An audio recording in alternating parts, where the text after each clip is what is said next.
Matamgi Manipuri Wari channel asibu tabiriba khwai pumnamakpo taramna okjari. Ngasi su mahausagom Mangao Thibi 18 suba tangkak amok puduna lakjari. Mayam punna taminarasi. Ensang semtuna layrambi hamabati so mamaidonan katuna mabu kauraduna hatu janglakliba mapuroi babu yenglakli. Asumna so hairaklami. Kaidawre moiba adu kam phinglide. Se simti yengun he. Asi haiduna phone du puthokduna machanupana thamliba status tu magi loina bite yenghalli. Mama oibi maso ingangakle thajadaba amaga suloina na hairakli.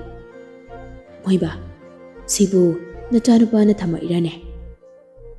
Natadi kanana bu thamlaktoino mai phone se pairaga. Asokoi ba matam sidadi thamlaktraga asina karige. Adai ngasi aikoge breakfast ti asi chadina. Natraga moi babana atopa migi number do nachanupani khandana thoiba haina save tawrira haiba. Hera mama nap chadaba aibu angawa miran he. Hamabati do maithong imag magsena mipaiba amaga loinana. Aigi chasibu kari mukdawra jana. Magi loinabi gi matawduda kanan kumarna kainun hei mama matang chadana isuk tharide nachanupasina phattaba tawrukpadi nattedana. Handakti Hemabati so isuk tharamba maithongdo nokmi tawraklaga chummi moiba kaidawba aina suktharune. Handakti aigi chagi maithongda masik mangalama mamainoba phangi. Aisu khalibani mama akoi thoibase hanadagi khara hongwa maline.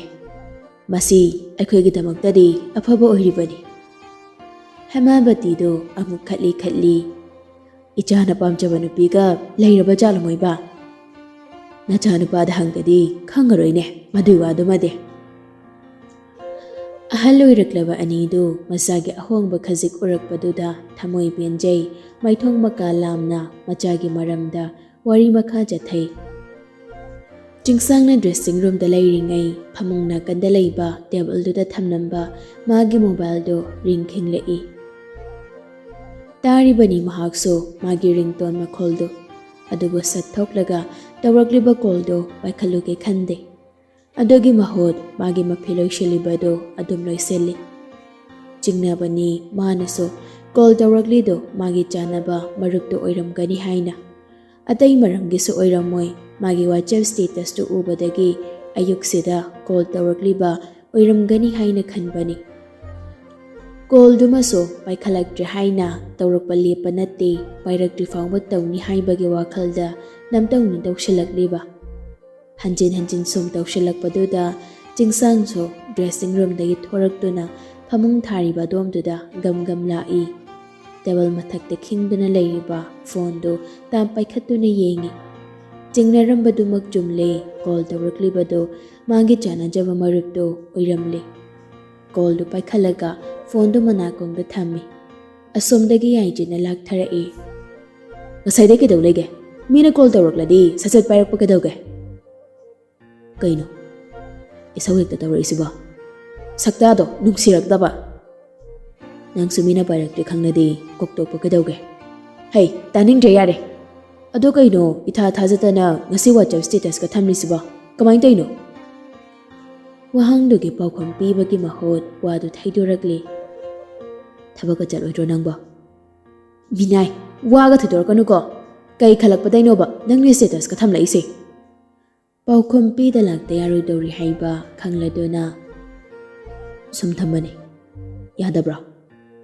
Yade haiba nati yai. Adubu thamlakani haibadi thajarudaba.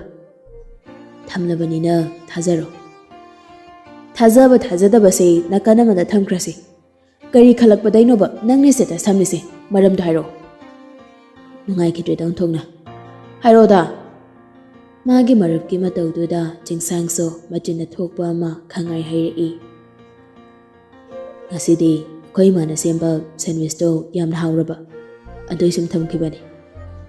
Hairakliba wado yaijit thajaba ngamde. ꯑꯗꯨꯕꯨ ꯊꯥꯖꯗꯦ ꯑꯁꯦꯡꯕꯗꯣ ꯍꯥꯏꯔꯛꯑꯣ ꯍꯥꯏꯅꯗꯤ ꯀꯔꯤꯁꯨ ꯇꯛꯁꯜꯂꯨꯗ꯭ꯔꯦ ꯑꯗꯨꯒꯤ ꯃꯍꯨꯠ ꯋꯥꯗꯨ ꯍꯣꯡꯗꯣꯔꯛꯂꯤ ꯉꯔꯥꯡꯗꯤ ꯑꯩꯕꯨ ꯂꯛꯅ ꯐꯥꯅ ꯉꯝꯗꯕꯤ ꯉꯥꯡꯅ ꯁꯪꯅ ꯌꯥꯗꯕꯤ ꯆꯤꯡꯂꯩ ꯁꯅꯥ ꯍꯥꯏꯕꯤ ꯑꯉꯥꯡꯗꯨꯅꯅꯦ ꯅꯝꯗꯅ ꯃꯣꯏ ꯃꯃꯥꯟꯅꯕꯤꯗꯨꯗ ꯃꯦꯁꯦꯖ ꯊꯥꯍꯜꯂꯤꯅꯤꯅꯦ ꯃꯇꯥꯡꯒꯤ ꯋꯥꯗꯨ ꯇꯥꯕꯗ ꯆꯤꯡꯁꯪꯗ ꯍꯥꯏꯐꯦꯠ ꯅꯣꯛꯂꯒ ꯀꯔꯤꯕ ꯍꯦꯛꯇ ꯒꯤꯔꯤ ꯒꯤꯔꯤ ꯇꯛꯏꯅꯦ ꯃꯥꯏ ꯃꯃꯥꯟꯅꯕꯤ ꯂꯩꯃꯗꯣ ꯀꯣꯏꯖꯔꯣꯅ ꯅꯪꯅꯁꯨ ꯀꯣꯏꯅꯤꯡ ꯂꯩꯕꯒ ꯃꯄꯥ ꯆꯥꯅꯔꯤꯗꯨꯔꯥ ꯍꯦꯔꯥ ꯅꯪꯁꯨ ꯍꯥꯏꯕ ꯌꯥꯔꯦꯅ ꯄꯪꯍꯥꯏ ꯍꯥꯏꯔꯛꯀꯅꯨ ꯆꯨꯝꯕꯨ ꯆꯨꯝꯗ꯭ꯔꯣ ꯑꯉꯥꯡꯈꯣꯏꯒꯤꯕꯨꯗꯤ ꯍꯥꯟꯅꯗꯩ ꯑꯗꯨꯝ ꯈꯜꯂꯛꯏꯀꯣ ꯑꯗꯨ ꯃꯥꯃꯛꯇꯤ ꯀꯣꯏꯒꯦ ꯈꯜꯂꯛꯇꯦꯅꯦ ꯑꯗꯣ ꯍꯧꯖꯤꯛꯇꯤ ꯀꯣꯏꯅꯔꯕ ꯅꯠꯇ꯭ꯔꯣ ꯀꯥꯏꯗꯩꯅꯣꯍꯦ ꯅꯨꯡꯁꯤ ꯐꯥꯎ ꯍꯥꯏꯗ꯭ꯔꯤꯀꯣ ꯉꯔꯥꯡꯗꯣ ꯁꯨꯝ ꯏꯆꯝ ꯆꯝꯅ ꯋꯥꯔꯤ ꯁꯥꯟꯅꯕꯅꯤ ꯍꯣ ꯑꯗꯣ ꯀꯣꯏꯗꯤ ꯀꯣꯏꯅꯗꯧꯔꯕ ꯅꯠꯇ꯭ꯔꯣ ꯌꯥꯏꯖꯤꯠꯇꯨ ꯅꯣꯛꯈꯤ ꯇꯧꯔꯗꯨꯅ ꯃꯥ ꯀꯣꯏꯗ꯭ꯔꯗꯤ ꯑꯩꯕꯨ ꯃꯗꯨꯏ ꯃꯤꯉꯝꯕꯤ ꯆꯤꯡꯂꯩ ꯁꯅꯥ ꯍꯥꯏꯕ ꯑꯉꯥꯡꯗꯨꯅ ꯁꯣꯏꯍꯠꯈꯤꯕ ꯇꯥꯔꯦ ꯆꯤꯡꯁꯥꯡ ꯅꯣꯛꯂꯗꯨꯅ ꯅꯨꯡꯁꯤꯕꯩ ꯀꯣꯏꯅꯗꯣꯏ ꯅꯠꯇꯕ ꯁꯤꯕ ꯀꯤꯕꯒꯤ ꯀꯣꯏꯅꯗꯣꯏꯕ ꯍꯩ ꯑꯗꯨꯏ ꯋꯥ ꯉꯥꯛꯁꯨ ꯅꯠꯇꯦ ꯑꯩꯅꯁꯨ ꯅꯨꯡꯁꯤꯔꯤꯗ ꯁꯛꯁꯤꯒ ꯁꯣꯝꯗ ꯏꯁꯥꯕꯦꯂꯥꯁꯨ ꯆꯤꯡꯁꯥꯡꯒꯤ ꯁ꯭ꯇꯦꯇꯁꯇꯨ ꯎꯕꯒ ꯃꯆꯦꯒꯤ ꯀꯥꯗ ꯃꯆꯦꯕꯨ ꯀꯧꯔꯗꯨꯅ ꯆꯦꯟꯁꯤꯜꯂꯛꯂꯤ ꯆꯦ ꯇꯥꯕ꯭ꯔꯣ ꯆꯦ ꯕꯥꯔꯨꯝꯗꯒꯤ ꯈꯨꯝꯂꯛꯂꯤ ꯃꯆꯦꯗꯣ ꯀꯩꯗꯧꯔꯒꯦ ꯑꯩ ꯕꯥꯔꯨꯝꯗ ꯂꯩꯌꯦ ꯀꯌꯥꯝ ꯋꯥꯠꯂꯤꯒꯦ ꯊꯣꯔꯛꯇꯧꯕ ꯊꯣꯛꯂꯛꯑꯅꯤ ꯑꯗꯨ ꯀꯩꯗꯧꯔꯦ ꯍꯥꯏꯕꯅꯣ ꯅꯪꯅ ꯇꯍꯥ ꯑꯩ ꯀꯧꯔꯤꯁꯤꯕꯣ ꯆꯦ ꯅꯪ ꯉꯁꯤꯒꯤ ꯋꯥꯆꯞ ꯆꯪꯂꯕꯣ ꯀꯩꯅꯣ ꯆꯪꯗ꯭ꯔꯤ ꯋꯥꯗꯨ ꯁꯨꯝ ꯀꯣꯏꯊꯣꯛꯂ ꯂꯩꯇ꯭ꯔꯁꯨ ꯑꯗꯨꯝ ꯍꯥꯏꯔꯛꯑꯣ ꯏꯁꯥꯕꯦꯂꯥꯁꯨ ꯑꯗꯨꯝ ꯍꯥꯏꯔꯛꯏ ꯃꯥꯅ ꯍꯥꯏꯒꯦ ꯈꯟꯗꯨꯅ ꯂꯥꯛꯂꯤꯕ ꯋꯥꯗꯣ ꯗꯥꯉꯥꯟꯕꯁꯦ ꯉꯁꯤ ꯋꯥꯆꯞ ꯁ꯭ꯇꯦꯇꯁꯀ ꯊꯝꯃꯦ ꯍꯥꯏꯕ ꯃꯅꯥꯎꯅꯨꯄꯤꯅ ꯍꯥꯏꯔꯤꯕ ꯋꯥꯗꯣ ꯃꯆꯦ ꯑꯣꯏꯔꯤꯕꯤ ꯍꯦꯂꯦꯅ ꯃꯥꯅꯗꯤ ꯊꯥꯖꯕꯤꯗ꯭ꯔꯤ ꯕꯥꯔꯨꯝꯒꯤ ꯊꯣꯡꯗꯣ ꯍꯥꯡꯗꯣꯛꯂꯒ ꯊꯣꯔꯛꯏ ꯅꯣꯛꯈꯤ ꯇꯧꯗꯨꯅꯁꯨ ꯍꯥꯏꯔꯛꯏ ꯏꯁꯥ ꯅꯪꯒꯤꯁꯦ ꯑꯦꯄ꯭ꯔꯤꯜ ꯐꯨꯜ ꯗꯦꯗꯤ ꯅꯠꯇꯦꯀꯣ ꯏꯁꯥꯕꯦꯂꯥꯗꯤ ꯁꯨꯛꯅꯣꯛ ꯅꯣꯛꯇꯅ ꯑꯦꯄ꯭ꯔꯤꯜ ꯅꯠꯇꯦ ꯍꯥꯏꯕ ꯑꯩꯁꯨ ꯈꯪꯉꯤ ꯆꯦ ꯑꯗꯨꯒ ꯑꯩꯅ ꯍꯥꯏꯔꯤ ꯋꯥꯁꯦ ꯐꯥꯒꯤ ꯅꯠꯇꯦ ꯊꯥꯖꯗ꯭ꯔꯦ ꯌꯦꯡꯉꯣ ꯇꯨ ꯑꯁꯤ ꯍꯥꯏꯗꯨꯅ ꯃꯆꯦꯒꯤ ꯃꯅꯥꯛꯇ ꯆꯪꯁꯤꯜꯂꯛꯇꯨꯅ ꯌꯦꯡꯍꯜꯂꯤ ꯃꯗꯨꯃꯛꯇꯗ ꯍꯦꯂꯦꯅꯥꯗꯨ ꯊꯥꯖꯔꯝꯗꯤ ꯅꯣꯛꯃꯤ ꯍꯥꯏꯔꯛꯂꯝꯃꯤ ꯅꯪꯒꯤꯁꯦ ꯅꯆꯦ ꯑꯩꯉꯣꯟꯗ ꯁꯥꯟꯅꯒꯦ ꯌꯥꯎꯅ ꯁꯥꯟꯅꯔꯤꯅꯤꯅꯦ ꯍꯥ ꯀꯅꯥꯒꯤ ꯅꯝꯕꯔꯗꯅꯣꯕ ꯅꯪꯅ ꯗꯥꯉꯥꯟꯕ ꯀꯥꯏꯅꯒ ꯁꯦꯞ ꯇꯧꯁꯜꯂꯤꯁꯦ ꯃꯆꯦꯅ ꯁꯨꯝ ꯊꯥꯖꯗꯕꯒꯤ ꯋꯥꯉꯥꯡ ꯇꯧꯔꯛꯄꯗꯨꯗ ꯏꯁꯥꯕꯦꯂꯥꯗꯨ ꯁꯥꯎꯅꯤꯡꯂꯛꯂꯤ ꯊꯥꯖꯗ꯭ꯔ ꯇꯣꯛꯎꯅ ꯋꯥꯍꯩꯗꯨ ꯍꯥꯏꯔꯝꯂꯒ ꯐꯦꯠ ꯂꯥꯎꯗꯨꯅ ꯊꯣꯛꯈ꯭ꯔꯦ ꯍꯦꯂꯦꯅꯥꯁꯨ ꯃꯅꯥꯎꯅꯨꯄꯤꯅ ꯆꯠꯈꯤꯕꯗꯣ ꯅꯣꯛꯂꯒ ꯌꯦꯡꯍꯧꯔꯤ ꯑꯗꯨꯗꯒꯤ ꯃꯥꯁꯨ ꯅꯣꯛꯃꯤ ꯆꯥꯔꯖ ꯇꯧꯗꯨꯅ ꯊꯝꯂꯤꯕ ꯃꯥꯒꯤ ꯐꯣꯟꯗꯨ ꯂꯧꯊꯣꯛꯂꯒ ꯃꯣꯕꯥꯏꯜ ꯗꯇꯥ ꯑꯣꯟ ꯇꯧꯔꯒ ꯋꯥꯆꯞꯇ ꯆꯪꯂꯛꯂꯤ ꯀꯔꯤ ꯃꯔꯨꯑꯣꯏꯕ ꯃꯦꯁꯦꯖ ꯂꯥꯛꯄꯒꯦ ꯍꯥꯏꯗꯨꯅ ꯌꯦꯡꯂꯤ ꯀꯔꯤꯁꯨ ꯊꯣꯏꯗꯣꯛꯄ ꯃꯔꯨꯑꯣꯏꯕ ꯂꯥꯛꯂꯝꯗꯕꯗꯨꯗ ꯁ꯭ꯇꯦꯇꯁ ꯍꯥꯏꯅ ꯊꯥꯔꯤꯕꯗꯨꯗ ꯆꯪꯂꯤ ꯏꯍꯥꯟ ꯍꯥꯟꯕꯒꯤ ꯁ꯭ꯇꯦꯇꯁꯇꯨ ꯉꯥꯟꯕ ꯍꯥꯏꯅ ꯁꯦꯞ ꯇꯧꯔꯤꯕ ꯅꯝꯕꯔꯗꯨꯅ ꯊꯝꯂꯛꯄ ꯑꯣꯏꯔꯝꯃꯤ ꯃꯗꯨ ꯎꯕꯗ ꯏꯉꯛꯉꯛꯈ꯭ꯔꯤ ꯁ꯭ꯇꯦꯇꯁꯇꯨ ꯁꯠ ꯆꯪꯗꯨꯅ ꯌꯦꯡꯂꯤ ꯑꯁꯨꯛ ꯀꯨꯏꯕꯁꯤ ꯁ꯭ꯇꯦꯇꯁ ꯊꯝꯂꯛꯇ꯭ꯔꯒ ꯉꯁꯤꯅ ꯏꯊꯥ ꯊꯥꯖꯗ ꯊꯝꯂꯛꯄꯁꯤꯗ ꯍꯦꯂꯦꯅꯥꯗꯨ ꯏꯉꯛꯉꯛꯂꯤ ꯐꯣꯇꯣꯗꯨꯁꯨ ꯏꯆꯝ ꯆꯝꯕꯅꯤ ꯏꯔꯤꯕ ꯋꯥꯍꯩꯗꯨꯁꯨ ꯏꯆꯝ ꯆꯝꯕꯅꯤ ꯑꯗꯨꯕꯨ ꯂꯩꯁꯤ ꯍꯦꯟꯕꯤꯅ ꯂꯩꯈꯤꯗ꯭ꯔꯕ ꯃꯇꯨꯡ ꯑꯁꯨꯛ ꯀꯨꯏꯕ ꯃꯇꯝꯁꯤꯗ ꯁ꯭ꯇꯦꯇꯁ ꯁꯨꯛꯊꯝ ꯊꯝꯂꯛꯈꯤꯗꯕꯅꯤ ꯍꯦꯂꯦꯅꯥ ꯃꯥꯅ ꯆꯨꯝꯅ ꯆꯝꯊꯣꯛꯅ ꯈꯜꯂꯨ ꯍꯥꯏꯕ ꯌꯥꯔꯛꯇ꯭ꯔꯤ ꯋꯥꯈꯜ ꯈꯟꯕ ꯍꯩꯕꯤꯅꯤ ꯖꯥꯠ ꯈꯜꯂꯛꯂꯤ ꯉꯥꯟꯕꯅ ꯂꯩꯁꯤ ꯍꯦꯟꯕꯤꯗꯨ ꯀꯥꯎꯔꯕ ꯖꯥꯠꯂꯥ ꯃꯗꯨꯗꯤ ꯊꯥꯖꯗꯦ ꯑꯗꯨꯒ ꯀꯩꯒꯤꯅꯣ ꯃꯥꯅ ꯉꯁꯤ ꯁ꯭ꯇꯦꯇꯁꯀ ꯊꯝꯂꯛꯏꯁꯤꯅ ꯅꯠꯇ꯭ꯔꯒ ꯀꯅꯥꯒꯨꯝꯕꯤ ꯑꯃꯕꯨ ꯅꯨꯡꯁꯤꯔꯕ꯭ꯔꯥ ꯃꯉꯛꯇꯨ ꯐꯠꯀ ꯍꯥꯏꯗꯨꯅ ꯉꯥꯟꯕꯅ ꯑꯇꯣꯞꯄ ꯂꯝꯗꯥꯟꯕꯤ ꯑꯃꯕꯨ ꯅꯨꯡꯁꯤꯕꯗꯤ ꯌꯥꯔꯣꯏ ꯁ꯭ꯇꯦꯇꯁꯇꯨꯒꯤ ꯔꯤꯄ꯭ꯂꯥꯏꯁꯨ ꯄꯤꯔꯨꯗ꯭ꯔꯤ ꯑꯗꯨꯕꯨ ꯋꯥꯈꯜꯗꯨꯗꯤ ꯑꯃꯗꯒꯤ ꯑꯃ ꯄꯪꯂꯥꯝꯗ ꯂꯥꯝꯁꯤꯜꯂꯒ ꯈꯜꯂꯤ ꯃꯆꯤꯟꯗꯁꯨ ꯇꯞꯅ ꯁꯣꯟꯊꯥꯡꯅꯅ ꯁꯣꯜꯂꯛꯂꯤ ꯑꯩꯅ ꯑꯃꯨꯛꯇ ꯎꯅꯁꯤ ꯏꯕꯥꯅꯤ ꯋꯥꯔꯤ ꯁꯥꯟꯅꯒꯗꯕ ꯂꯩ ꯍꯥꯏꯕꯁꯨ ꯃꯥꯅ ꯊꯕꯛ ꯆꯤꯜꯂꯤ ꯃꯇꯝ ꯈꯔ ꯉꯥꯏꯈꯣꯅ ꯍꯦꯛꯇꯅ ꯍꯥꯏꯕ ꯑꯗꯨꯒ ꯃꯔꯝꯗ ꯅꯍꯥꯟ ꯌꯥꯏꯖꯤꯠ ꯍꯣꯏꯗ ꯑꯩꯅ ꯎꯈꯤꯕ ꯆꯤꯡꯂꯩ ꯁꯅꯥ ꯃꯈꯣꯏ ꯑꯅꯤꯒꯤ ꯃꯑꯣꯡꯗꯨꯅ ꯀꯔꯤ ꯑꯩꯕꯨ ꯑꯩꯅ ꯈꯪꯅꯤꯡꯂꯤꯁꯤ ꯑꯉꯥꯡ ꯅꯨꯄꯤꯁꯤꯗ ꯍꯦꯛꯇ ꯍꯪꯂꯗ꯭ꯔꯣ ꯀꯣꯂꯦꯖꯇꯅꯤ Chingling na suhin sana gidamak bot ka khomba se ubada Grayson do jealous karbani. Nupa mayam naga sonabado su taribani suhin sana gi bot khoma iba nupi sing se ubada bot kasi adum suhin sana da git namning baphawi. Kara mana su hainay chingling sana na nafit kag tarupada bot se adum suhin sana da thadaning ba maphawi haiduna. Grayson gi mamanaba amana Grayson da hairakli. Bye. Election sida nangna bot ka da baya de hairagadi ikai baso khara khangdaba tare. Grayson na aiso ikai ki bama thadok bot khomli baseni. Hoi, nangna su khomli. Adu yango. First semester gi satra ayambadi suyen sana gi da laibani. Masiga chawa maram se jinglai sanana ni. First sem gi da nate atopa sem soni. Adai jinglai sanana masak phajabani na nupa sing siso nupi sida ngausilibani. Aina hainingli se atay nati. Jinglai sana se nangi ex ni haina sutay. Aduna nangna thiyam nang tawraga botche nangi oina khomalo. Amana sumanting pangsilakli. Jinglai sana na nangi rom dalakladi bot phanayam di phangnida. Mamanaba sing sigi wadu taraga Grayson na. Noina jinglai sana gi magun khangdabayni. Aina aigi bot khombiyo hairubada yarakadaba nate. Mina lakjaba henjinba yaba napi nate. Aduna bo mana ibu maithiba pinaba suyen sarangi bot se khomgyaw na khomnini. Ikaiba khara khangdaba tabani Grayson. Haina ba leiriduni. Patlingai dadi haying phawba nonjaw hayena. Akoi su haijaraga nonjaraga khara diyengsi kaino. Grayson manaso mamanaba singna hairiba wafamsi yaningli. Tasingbagidi ma botsu kaningi aduga jinglaygaso hanagam lainaba pambani. Masimagna ma haujik Isabelambo suknung sidre aduna kainarani haiba maksanati. Haujik nungsinaribi Isabella makoy aniso Isabella na magidama bolka khomiba mayam sinaso hana nungsiba jangdagi hengalaklabani. Maraksida jinglay busto kauthokpa ngamdribani.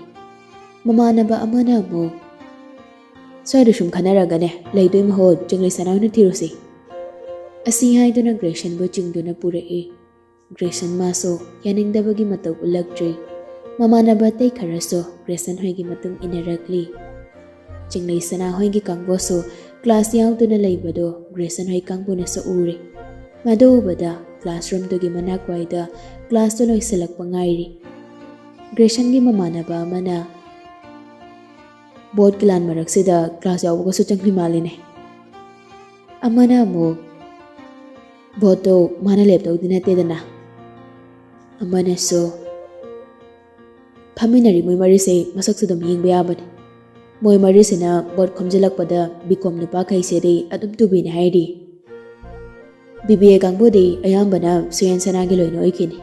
Haidi moy diling jilmana bani. Mai shuyen sana haiba angang daso masak tinapani ne. Moy BBA nupi day hendok dana koy bikom nupi na fawba ngongnari bani. Adobudi kaino ne hana bikom nupi na suyen sana lumba jalambado. Haujik ti bol lepki baday akoy somda sutoy na laambani na nupi mayam se makilang ni mayam se ni. Amana mo akoy itaw Grayson so sakti phajabani he. Mai shuyen sana haidunaga henmanate da. Adubudi akoy itaw sawang chawdana phasay kaino angang mana ka henbanate.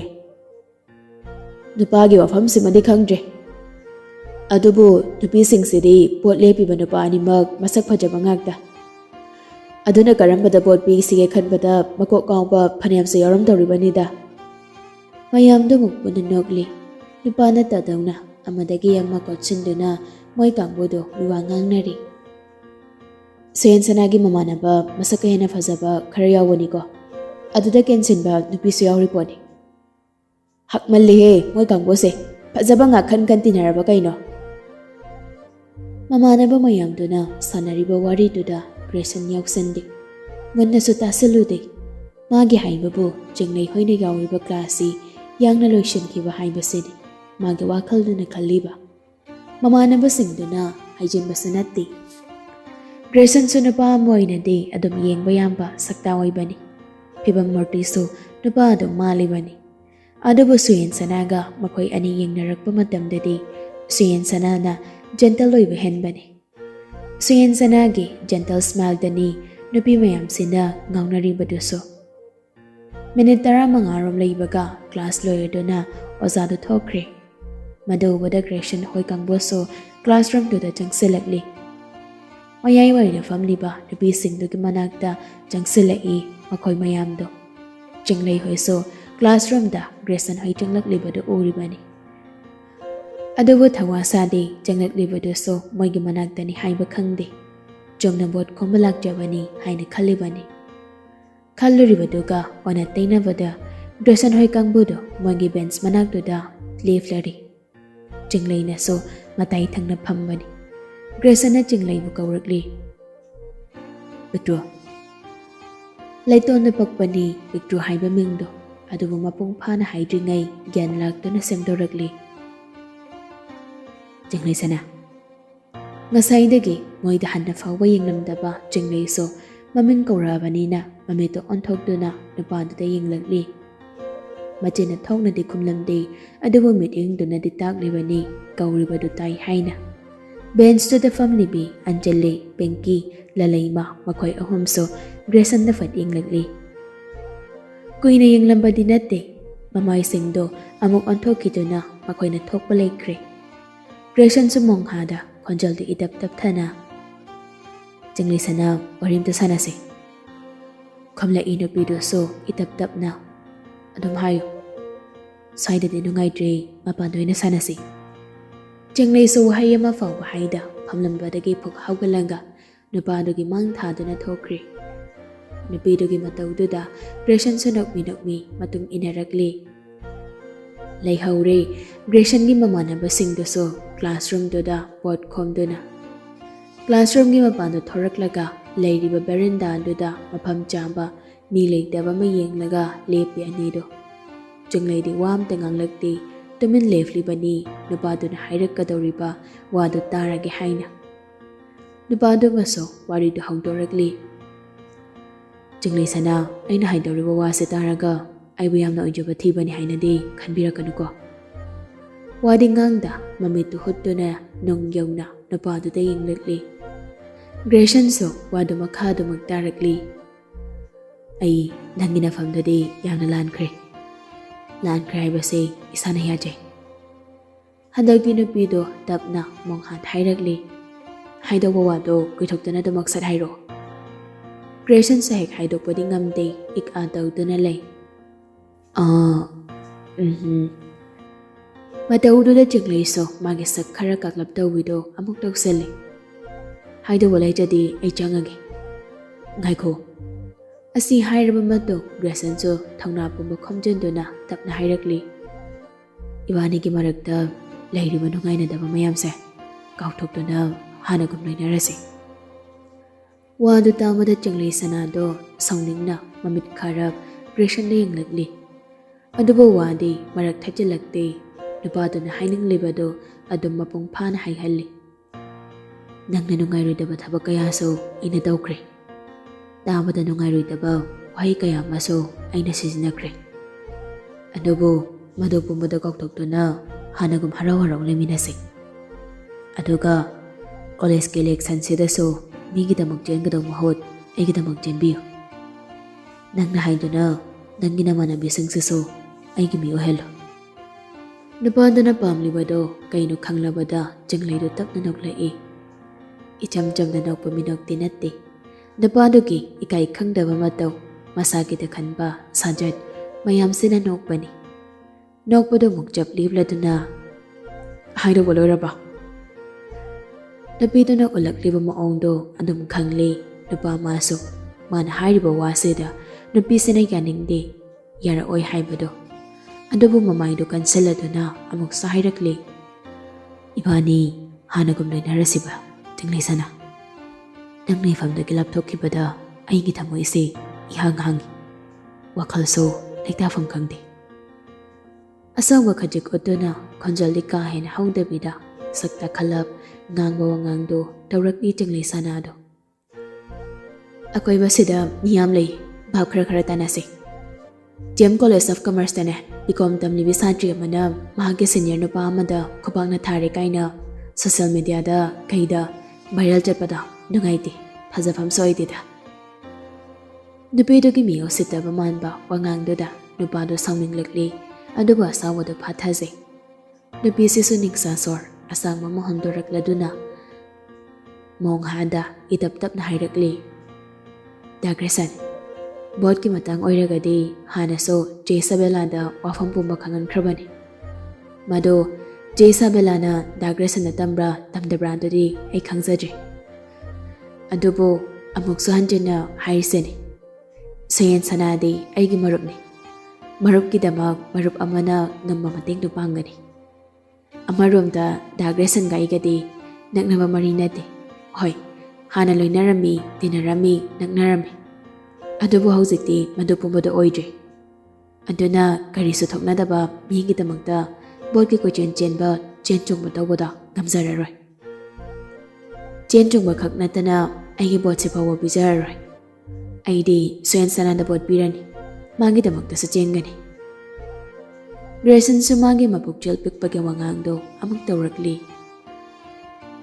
o ai bhabdari nangna soyen sanabo Marup ama oina khalaga mateng pangliba nate aibu maithiba pige khanduna mateng panglini natra maduda nangni yengsinbagi mathau tade nangi haksanati nongma kentinda soyen sanana chinglaida utkiba ma ong mataudo tanjando da ningsinglakli Grayson so adudagi khangai hairei nangna bochei asugam kana khomesigi marupda wamaga leibra Chinglaido pisumna ma inkhatuna haidi aina nangbu thadokhlambagi aibu singna boida nangna soyan sanabu khulayoina sijinarira sini natraga nakhoine se nuksinaraba maram sungcha chadaba mari sulainadaba wahangama tawrakpaduda Chinglaido saunningbana loire mamaiduda khopakna hanjin tharabaso pelaroidabagi matangni Adowa sawadu fathe amadi nupasigi mabukjal pikpa mibu phana uba ngamdaba maongsi Chinglai mana sahinadri adowu ma Chinglai sanani mangonda sulalakano mingonda sukai jaroi haiba midani adowu ngasigi Grayson gi maongsidi magi mi usitabagi nungsutu kangkre katha karing na baman maongda nakmi tawraduna hairakli Nangna thine lena aishule lamgani khalira aise nangumanati isagi tungjaba khakitama khalaga thabak tawgadaba Chinglai sananate haibase hana khangdrabaso haujiktagi khangjillo aduga mana nanguma mage chana famso ifamda leite wahaido hairamnaga mafamdudagi khongap khara thangatuna chatpa hawi adubu chatlambado chapleblaga mamaido hot amung leiselakduna Grayson ding lei Mijane Grayson manaso hana yengtuna leirambana nupido maso nupaduda nokmi yenglaga tapna hairakli nangnai bu thadoklama matamda ai nungaidaba penaba karisu leite hena dum nungaije maramdi nangondagi hena matik jaba aibasu thamoi singna nungsibiba kanamabu thengnanabagi tanjama bibibani haiduna Wahaidu khak hairamlaga mafamdudai chatkri Grayson maso kariso haijabadi ngamjada nungaidaba mitingna chatkribi nupidogi maikai yengtuna leihauri manadi pambani Chinglai haujikso mabu nungsiri haina hairakpado adobu oithokdri nupisigi mafamdagidi khangle maso nupisibu thembasi araibu oiridori haiba adoga mokso wakhalduna Isabella boning singlakpada Chinglai sanagi maru oide haina su khalai ba wakhalsi wakhal thamoi ani yanaduna khalakpa wakhalla natraga thamoi ge ayaba yaungda wakhal mana khak khanba oiribra haibasidi masa khangna khangjabani